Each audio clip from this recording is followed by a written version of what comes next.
So in today's episode, I want to share with you a handful of the lessons from the road, things that this adventure is teaching me that apply directly to running a chiropractic practice. These are simple real life reminders about planning, about flexibility, about asking for help. Planning is a form of commitment. Now, most chiropractors I know spend more time planning their kids' birthday parties or their own birthday parties than they do planning how they're going to build a practice that has impact, income, and enjoyment. If they do have a plan, it's often something incredibly vague. It's something wishful like, if I just take great care of my patients, then the practice will take care of itself. Now, this is not a plan. That's called hope. And hope isn't a strategy. I'm all for hope. I love hope, but it's not a strategy. Planning is actually the doorway through which magic arrives. It's because when you don't have a plan for your life, for your practice, someone else is going to make a plan for you. And chances are it's not the one that you actually want.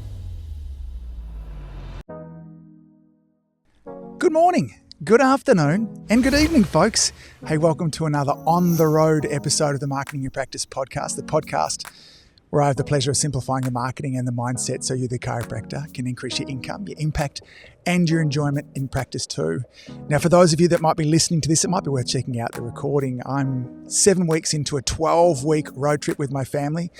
We're exploring the northern and western parts of Australia, and I'm currently recording this episode about 100 k's south of Broome, right up on the northern west coast as well, at a place called Barn Hill Station. It's a working cattle station where they also let people like us come in and camp as well. It's right on the coast, stunning remote coastline. We were down on the beach yesterday with just a couple of other families. It was very, very special.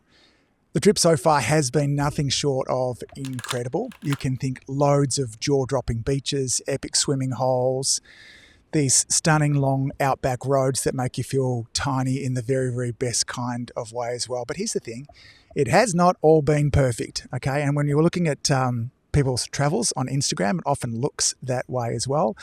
There've been long travel days, there've been cranky moods, there've been challenges of living in a van with 3 people and limited space as well. And somewhere between dodging kangaroos and trying to keep the fridge running, I started to notice how much this trip in many ways actually really just reflects life in general and practice in particular. So in today's episode, I want to share with you a handful of the lessons from the road, things that this adventure is teaching me that apply directly to running a chiropractic practice as well. These are simple real life reminders about planning, about flexibility, about asking for help, and even what happens when you try to get adjusted on a mattress in a caravan as well. So let's jump in. Let's start with some of the highs and the lows.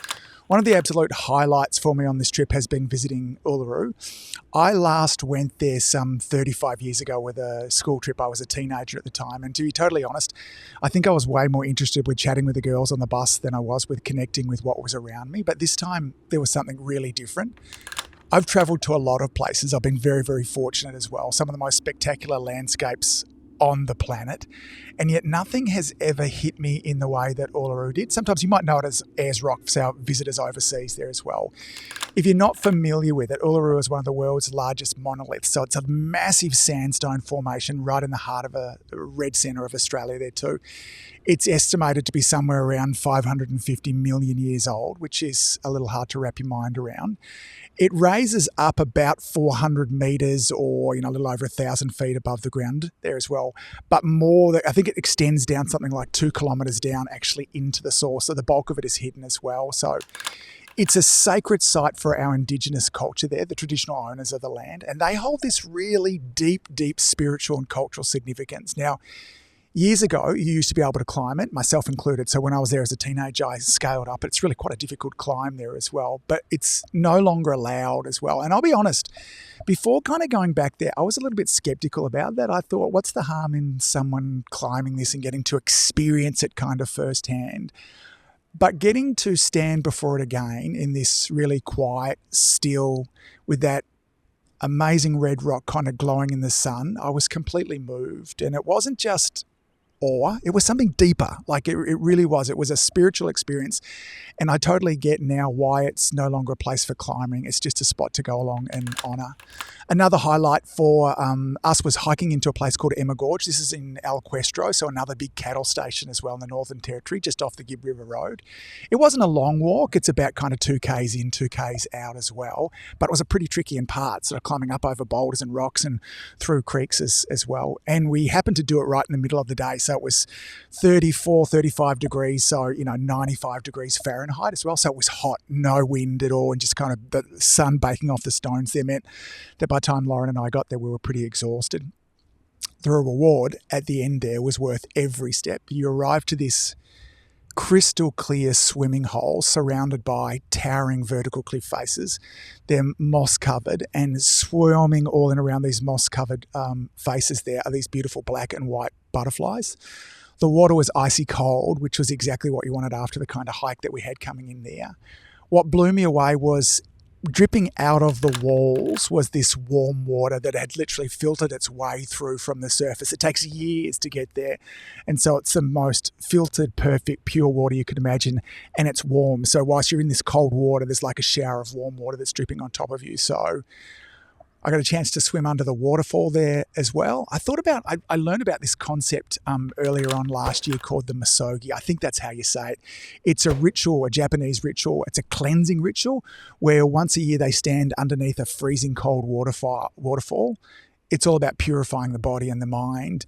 And even though I was a long way from Japan, it honestly kind of felt like that. It felt really cleansing to be under. It felt really centering as well. I felt connected with both my innate intelligence and the universal intelligence, God, however you want to refer to it as well. But of course, it has not all been magic. We've had long stretches in the car with a toddler. And look, Sonny, our little guy, has been extraordinary. But 3-year-olds are not built to be in cars for back-to-back 6-hour drives. And we're not ones to just kind of throw on an iPad and kind of try and numb him out with that too. So this has been a real stretch for us at times.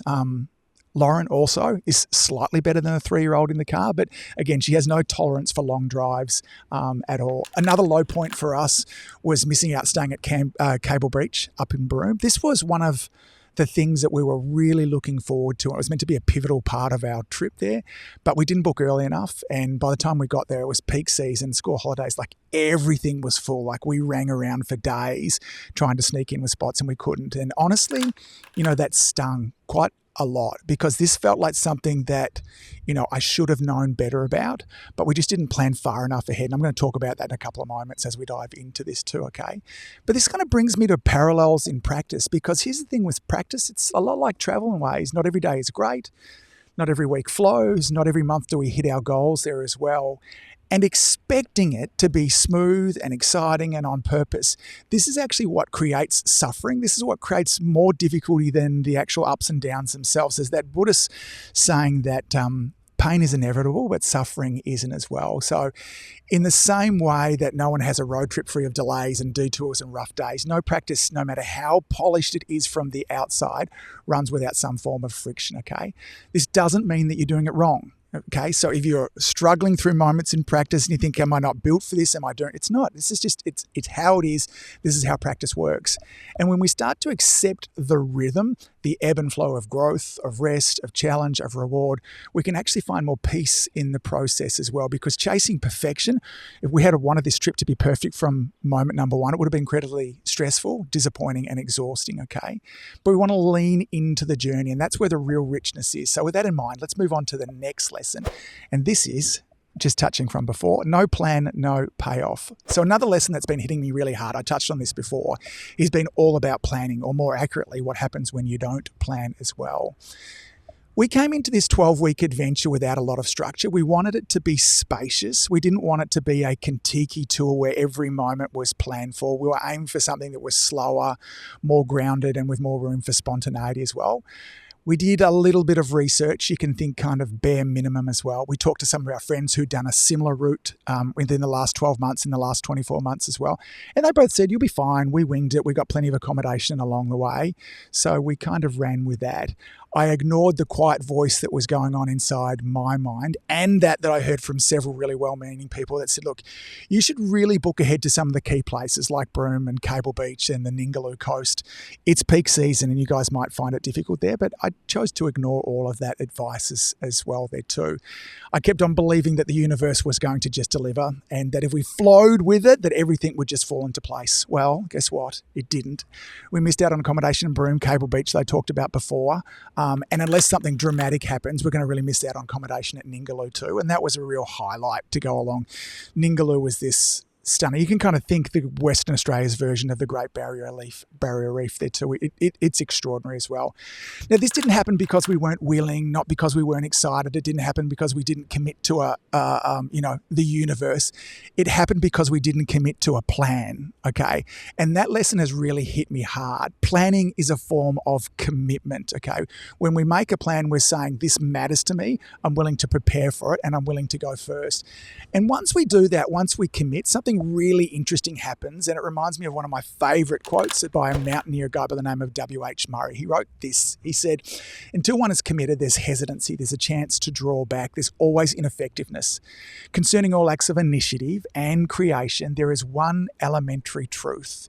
He says, the moment that one definitely commits oneself, then providence moves too. And he has providence with a capital P. It's like saying God moves to help you. All sorts of things occur to help one that would never otherwise have occurred.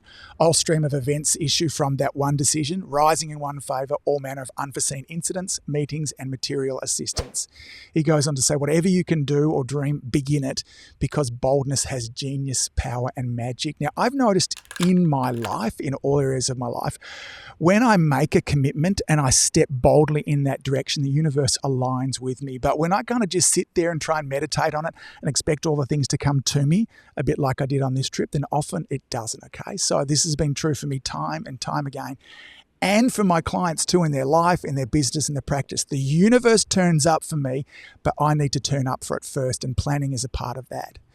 Now, most chiropractors I know spend more time planning their kids' birthday parties or their own birthday parties than they do planning how they're going to build a practice that has impact, income, and enjoyment. And if they don't have a plan, or again, if they do have a plan, it's often something incredibly vague. It's something wishful like, if I just take great care of my patients, then the practice will take care of itself. Now, this is not a plan. That's called hope. And hope isn't a strategy. I'm all for hope. I love hope, okay? But it's not a strategy. We don't want to have that as our sole strategy as well. So I'm not saying eliminate spontaneity. I'm all for leaving room for magic. But more often than not, planning is actually the doorway through which magic arrives. Let me say that again. Planning is the doorway through which magic arrives. Because when you don't have a plan for your life, for your practice, someone else is going to make a plan for you. And chances are it's not the one that you actually want as well.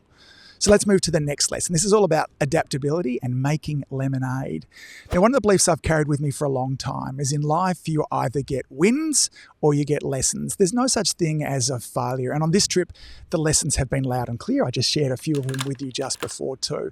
The lack of planning has taught me a lot, not just with regards to my travel, but there's some areas in my business and my life that I really need to step up my planning to be more conscious about as well. And like all good lessons, the question becomes, what are you going to do with it?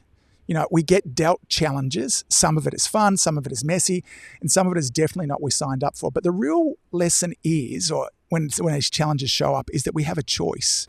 We can adapt or we can become victims. And for us on this trip, we've chosen to adapt. We've chosen to make lemonade from these lemons. Now, I've realized a lot of what I'm talking about here is adaptability, okay? And it might be one of the most valuable characteristics that you can have if you want to build a prosperous life and practice. In fact, in chiropractic, we talk about the importance of having a healthy functioning nervous system is so that we can adapt to our environment. Now, not getting the trip that we'd hoped for has led to a lot of opportunities that would not otherwise have come up. And we've decided to stretch ourselves, to be flexible in our thinking, manage our stress differently, and stay open to new and unplanned adventures. So there certainly have been, as I mentioned before, there certainly have been some lemonade that we've been able to make about these lemons. Okay, this is where the growth is. In practice, because even if you do plan, even if you think you're doing everything right, challenges are still going to show up, okay? That's guaranteed. I think I've spoken about that a lot throughout this episode. The key is not the problem. The key is how you respond to it. So the chiropractors that I know that are living the best lives, that are running practices, ones that we often admire, it's not that they have fewer problems, okay? It's that they've got really good at adapting, staying flexible and learning quickly. Every Monday morning for community influencer members, we run a practice growth session. And at the start of that, we do a week-in review. And I ask a really simple question as a part of that. And that is, what lesson is the universe or God trying to teach you this week? I believe that we get given lessons each and every week. They come at us constantly. They're small nudges. They're wake-up calls to help us grow. And if we don't listen to them, those nudges get bigger and bigger. But these are lessons to help us expand, to express more of who we are, okay? So just imagine, what about you in your life, your practice? What might it look like if you, first of all, listened to those lessons and you acted on them? I'm saying this to community influencer members each week. If you listen to these lessons week in, week out, 40 weeks of the year, because you're going to have some holidays in there as well, where would you be? Instead of resisting them, if you learn from them and you adjusted, where might your practice be a month from now, a year from now? What kind of practitioner might you become along the way as well? What kind of life would you build? Let's move on to our next one here as well, and that is asking for help.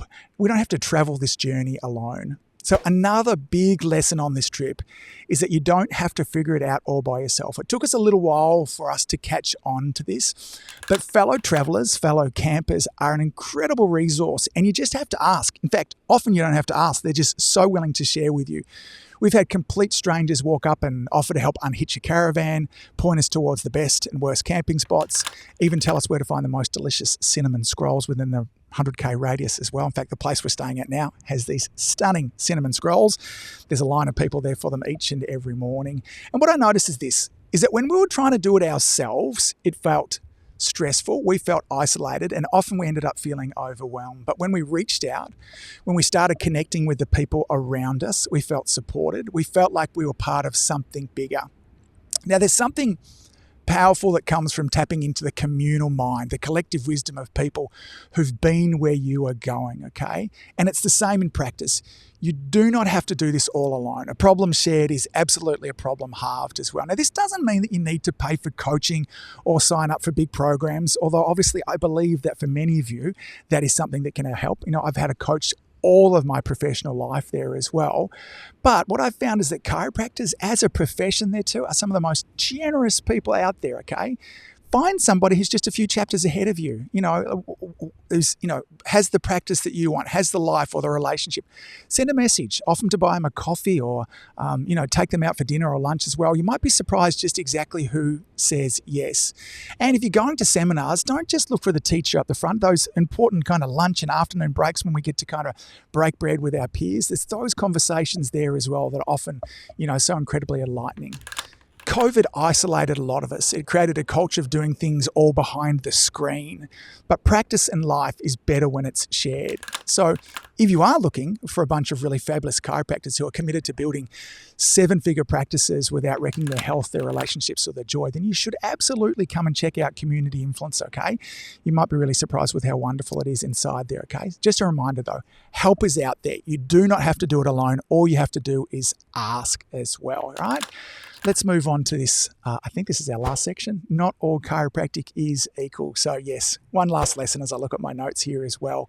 This has been bubbling up for me as we've been going along this journey as well. Traveling has meant stepping away from my regular rhythm of my adjustments, okay? For the past 4 years, I've had a scheduled weekly appointment there with my chiropractor, and I always pay for my care. Not because I have to, but because I want to. It's a reverence that I want to have around there, okay? I never want my adjustments to become something casual or take it for granted. I want to be treated like a proper practice member, which is why I pay for it as well. But for the 20 years before that, I was like a lot of chiropractors. I'd swap adjustments with my buddies, my associates, or with Lauren. And more often than not, when I'm swapping adjustments with Lauren, it was at 10 o'clock in the evening when neither of us were at our best as well. We'd be adjusting each other on the spare bed or the couch or the floor or something like that. And let's be honest, this is not where we do our best work as well. One of the things I love about chiropractic is how incredibly portable and flexible it is. This means really all we need is our hands and some form of table or floor as well. And so it's been lovely that Lauren and I have been able to adjust each other, my parents along the trip and Sunny. But there's something different about being adjusted on a dodgy caravan bed than going in and having my regular weekly appointment. My body has felt the difference. And this is not because of Lauren's skills. She's brilliant. It's because environment matters, rhythm matters, and intention matters too, okay? It reminds me just how good it is to have a structured, consistent, and sacred space for my adjustment each and every week, okay? But this is, again, not just about the adjustment. It's about the energy right around the adjustment, okay? The transformation that we talk about comes from everything that's involved in the adjustment as well, all right? And again, many of you are not following the same advice that you're giving your patients. Too many chiropractors aren't experiencing chiropractic the way they deliver it to their wonderful patients. They're not regularly booked in somewhere. They're not having consistent progress exams. They're not being held accountable. And that's a problem, not just physically, but it's a problem philosophically as well, because when we don't walk the talk, there's a disconnect.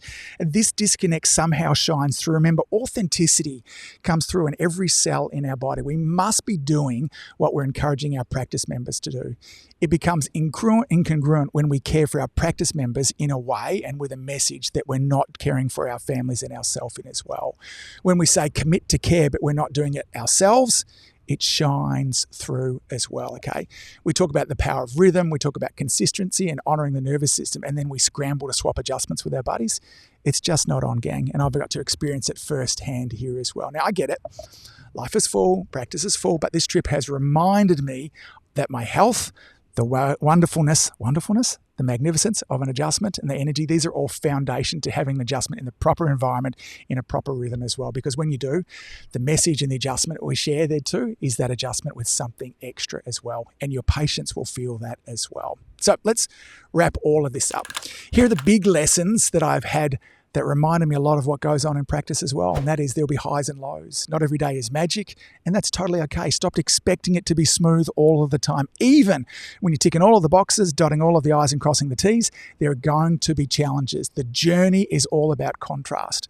Remember, no plan, no payoff, okay? Planning is a commitment to a result. It creates space for magic, okay? It creates space for freedom and for flexibility. Don't wing it, okay? Your community and your practice are way too important for you to wing it as well. Number 3 here is adaptability is everything, okay? When you get dealt lemons, make lemonade. Life and business will throw you curveballs. The question is, how are you going to respond? Adaptation is a skill worth mastering, okay? Number 4 is you don't have to do it alone. Asking for help creates connection. It relieves stress. It's going to open a whole bunch of doors for you, okay? The support that you need to get over the speed hump that's in front of you might be just one little conversation away. And remember, number 5 here, not all chiropractic is equal. Rhythm, intention, environment mattered. As chiropractors, we need to walk our talk and experience the care the same way that we ask our patients to commit to it. So this trip has been full of lessons. We're a little over halfway through it. I dare say there'll be more lessons to come. It's not just about where to find the best swimming holes or how to reverse a caravan. I've learned a lot about life and about practice along the way. So here's my challenge to you. What lesson is life, is God, is the universe trying to teach you this week? And what have you been bumping up against maybe again and again? Where is it inviting you to grow, to shift, to pay attention? Because those lessons, in my experience, are always there. And when we listen to them, when we actually apply them, then that's when things start to change. And if you'd like to surround yourself with other chiropractors who are committed to growth, not just in practice but in life, chiropractors who are building practices with impact and income and enjoyment, then come and check us out inside of Community Influencer. But even if you don't, remember, you do not have to do this alone, okay? The road's a little smoother when we do it together as well. Thanks, folks, for all that you do. Keep saving lives. I look forward to seeing you back here next week. Bye. If you've enjoyed listening to this podcast, you have to come and check out my Community Influencer program. It's my monthly coaching program where we take all this material and I'll work with you to help you apply it, implement it, and systemize it. The Community Influencer group coaching program is designed to help you increase your practice income, impact, and enjoyment. Join me over at anguspyke.com/join. That's anguspyke.com/join. I'd love to see you there.